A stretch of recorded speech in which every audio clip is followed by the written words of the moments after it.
اسی لیے کہہ رہی ہے نا قولوا آمنا باللہ وما انزل علینا وما انزل علی ابراہیم و اسماعیل و اسحاق و یعقوب والاسباط وما اوتی موسیٰ و عیسیٰ وما اوتی نبیون من ربہم. اے نبی اکرم صلی اللہ علیہ وسلم آپ کہہ دیجیے کہ میں ایمان لایا اللہ سبحان پر اور اس پر جو بھیجا گیا میری طرف یعنی قرآن، اور اس پر جو بھیجا گیا ابراہیم اسماعیل اسحاق اور یعقوب کی طرف اور اولاد یعقوب کی طرف، اور جو دیا گیا موسیٰ کو اور جو دیا گیا عیسیٰ کو اور جو دیا گیا دوسرے نبیوں کو ان کے پروردگار کی طرف سے، لا نفرق بین احد منہم، اور ہم ان میں سے کسی ایک میں بھی تفریق نہیں کرتے.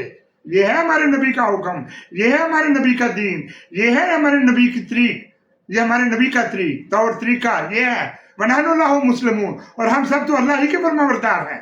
یہ ہے میرے نبی کا جو قرآن ہے. میں اپنے نبی کو قرآن پڑھ کے میں صرف یہ کہنا چاہتا ہوں خوب جی بھر کے کھانے بنائے جائیں، غریبوں میں تقسیم کیے جائیں، مہمان نوازی کی جائے. جو غیر اسلامی لوگ ہیں، جو منارٹی میں آ جائیں کبھی، ان کے گھروں میں بھی ان کو کھانے کی دعوت دی جائے تاکہ وہ آپ کے حسن سلوک سے متاثر ہوں. یہ ایسا رحمت کا دن ہے. آپ نے اس کو ایسے نعتیں پڑھتے ہو جو غیر اللہ کا پرچار کرتے ہو، اس سے مجھے نفرت ہے، اس سے میں منع کرتا ہوں. ایسا نہ کرو کہ اللہ سبحان ناراض ہو جائے. ایسے کلمات ادا نہ کرو. صرف یہ تشکر کرو کہ آج اس پیغمبر کی خوشی کا دن ہے جن پر اللہ نے الہام اتارا، جن پر نور اتارا، جن پر رحمت اتاری. صرف یہ کلمات بولو، دوسرے کلمات نہ کہو ورنہ اللہ سبحان ناراض ہو جائے. معراج کا دن، یہ دن منانا ربیع الاول کا، پیغمبر کی پیدائش کے دن کا بڑی کی خوشی کی بات ہے. خوب جی کر کے خوشی مناؤ سارا دن، خوب دعوتیں کرو، خوب اچھے اچھے کھانے بناؤ، خوب اچھے اچھے کپڑے پہنو، لوگوں کی مہمان نوازی کرو، نہ صرف مسلم لوگوں کی، غیر مسلموں سے بھی اچھا سلوک کرو. یہ ہے اللہ کا حکم، یہ ہے طریق، یہ ہمارے پیغمبر کا طریق. ہمارے پیغمبر کا کیا طریق ہے؟ قرآن میں کیا کہہ رہا ہے؟ اولئک الذین انعم اللہ علیہم نبیین من ذریۃ آدم. یہ وہ لوگ ہیں جن پر اللہ سبحانہ نے انعام کیا، یہ انبیاء ہیں اور آدم کی نسل سے ہیں. وممن حملنا مع نوح ومن ذریۃ ابراہیم و اسرائیل، اور یہ ان لوگوں میں سے ہیں جن کو ہم نے نوح کے ساتھ کشتی میں سوار کیا تھا، اور یہ ابراہیم کی اور یعقوب کی نسل سے ہیں. وممن ہدینا واجتبینا، اور یہ وہ لوگ ہیں جن کو ہم نے مقبول کیا اور ہدایت کی. اذا تتلی علیہم آیات الرحمن خروا سجدا کیا، اور یہ لوگ ہیں جب ان کے سامنے اللہ کا ذکر بھی کیا جاتا تھا تو یہ رونے لگ جاتے تھے اور سجدہ میں گر جاتے تھے. یہ وہ لوگ ہیں جن پر اللہ نے نام کیا. لوگوں، پیغمبروں میں تفریق نہ کرو اور آپس میں تفرقہ نہ کرو، اور پیغمبر کا دن خوشی سے مناؤ. میں آپ کے ساتھ ہوں. اس میں کوئی ممانعت نہیں ہے، کوئی جرم نہیں ہے. یہ بڑی خوشی کا دن ہے جو 12 ربیع الاول ہے. رحمت العالمین، جو نبی سارے جہانوں پر رحمت بن کر آیا، جو 2 جہانوں کا سردار ہے. ایسا نہیں ہے کہ ہم اس کی خوشی نہ منائیں، پر ایسے غیر جو شرک کے کلمات ہیں ان کو نہ بولا جائے، ان کو شامل نہ کیا جائے. جو ایسا کرے اس کو خود ہی منع کرو. یہ بڑی برکت والا دن ہے. میں خود مناتا ہوں، لیکن منانے کا طریق ہونا چاہیے. اپنے غیر ملکیوں کی، غیر مذہب کے لوگوں کی، غیر اسلامی لوگوں کی خوب جی بھر کے ان کی دعوتیں کرو، ان کے گھروں میں کھانا پہنچاؤ. آج ہمارے پیغمبر کی پیدائش کا دن ہے. یہ ہے، یہ نہیں کہ ہم سارا دن نعتیں جاہلوں کی طرح جہالت پھیلائیں اور نعتیں پڑھتے پھریں آپ اور نعرے مارتے رہیں یا رسول اللہ، لبیک یا رسول اللہ. یہ کفریہ کلمات ہیں. جب بھی دل کرے نعرہ مارنے کا تو یہی کہو لبیک اللہم لبیک. یہ ہے جو ہمارے پیغمبر نے طریق اپنایا، یہ ہے جو دوسرے پیغمبروں کا طریق تھا. اس کو نہ چھوڑو ورنہ تم اللہ سبحانہ سے دور ہو جاؤ، اللہ کے دین سے دور ہو جاتے ہیں. اور جو اللہ کی یاد کو چھوڑ دیتے ہیں اللہ سے دور، ان کے لیے یقیناً عذاب ہے، یقیناً عذاب ہے ان کے لیے.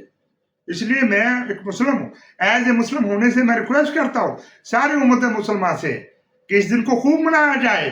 ان لوگوں جو آپ سے کمزور ہیں، آپ کے ملازم ہیں گھروں میں، جو یتیم ہیں، جو مسکین ہیں، جو راہگیر ہیں، جو مسافر ہیں، جو آپ کے ہمسائے ہیں، ان کا خصوصی خیال رکھا جائے. اور جو اقلیتوں میں ہیں، جو غیر مسلم ہیں، ان کا خیال رکھا جائے تاکہ وہ آپ کے احسان تلے دب جائیں اور وہ سمجھیں کہ آپ بہت بااخلاق ہیں. یہ ہے طریق محمد، یہ ہے دوسرے نبیوں کا طریق، یہ ہے میرے پیارے نبی کا طریق.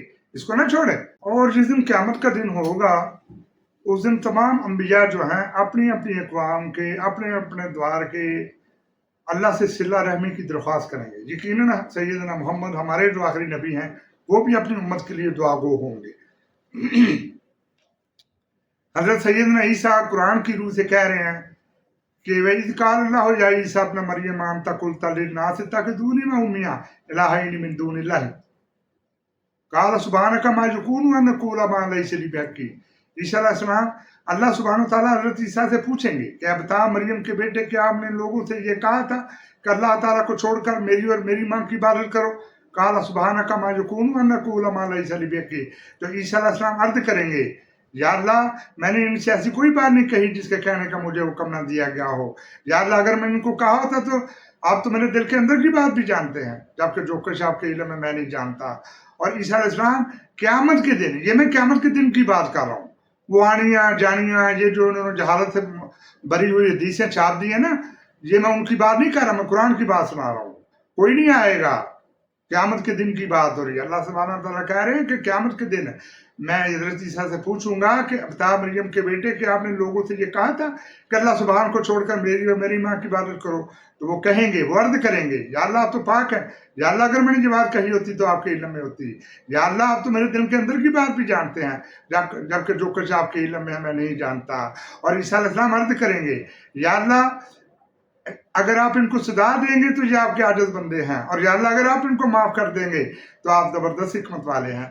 یقیناً جب وہ اپنی قوم کی شفاعت کریں گے تو ہمارے پیارے نبی حضرت محمد مصطفیٰ صلی اللہ علیہ وسلم جو کہ آخری نبی ہیں، وہ بھی اپنی امت کے لیے، اپنی قوم کے لیے اللہ سے دعا کریں گے، پر ان لوگوں سے وہی دعا کریں گے یا اللہ یہ آپ کے عاجز بندے ہیں۔ اگر آپ مرضی تو اللہ آپ نہیں کرے گا، لیکن وہ اگر اس نے ایک بار بھی تحرم کی نظروں سے دیکھ لیا، ان پیغمبروں کی بات کو مان لیا، تو ہو سکتا ہے تم پر رحمت ہو جائے۔ اس لیے وہ رحمت للعالمین ہیں، وہ شفاعت کریں گے، مگر ان لوگوں کی نہیں۔ یہ مت سوچو تمہاری فوٹو لمبی داڑھی ہے تو تم پر اعلیٰ ہو جائے گی شفاعت، نہیں۔ پیغمبر کے اعمال کیا ہے؟ پیغمبر کا طریق یہ نہیں کہ تم لمبی داڑھی رکھ لو، یہ کوئی سنت نہیں ہے۔ سنت تو یہ ہے کہ تم کم نہ تولو، تم ایسا نہ کرنا کہ ذخیرہ اندوزی کر لو، ایسا کاروبار نہ کرنا جس میں بددیانتی ہو، کھانے پینے کی چیزوں میں ملاوٹ نہ کرنا، نجائز منافع خوری نہ کرنا، معاشرتی نظام کو خراب نہ کرنا۔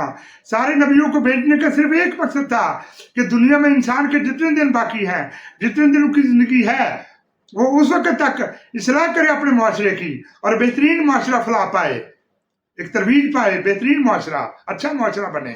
تم لوگوں نے اتنا بگاڑ پیدا کر دیا اور اوپر سے اتنی داڑیاں رکھتے ہو، اتنی لمبی لمبی، اور دعویٰ کرتے ہو کہ تم جنت کے وارث ہو اور جنت میں جاؤ، کیسے؟ قیامت کے دن ہمارے نبی اکرم صلی اللہ علیہ وسلم یقیناً تم سے اپنا منہ موڑ لیں گے اور کوئی شفاعت نہیں کریں گے جب تک کہ تم یہ عمال نہ کرو۔ اللہ سے ڈرو اور اللہ کے حکموں کو پہچانو جس کے لیے اللہ نے اتنے نبیوں کو بھیجا، ہزاروں نبیوں کو دنیا پر بھیجا۔ اس لیے میری درخواست ہے کہ ایسی ترویج، ایسا اسلام نہ پھیلایا جائے جس میں کفر اور شرک ہو، اور شرک سے بڑا کائنات میں کفر نہیں، اس کا لحاظ رکھو ہر حالت میں۔ اس سے زیادہ میں کیا کہہ سکتا ہوں۔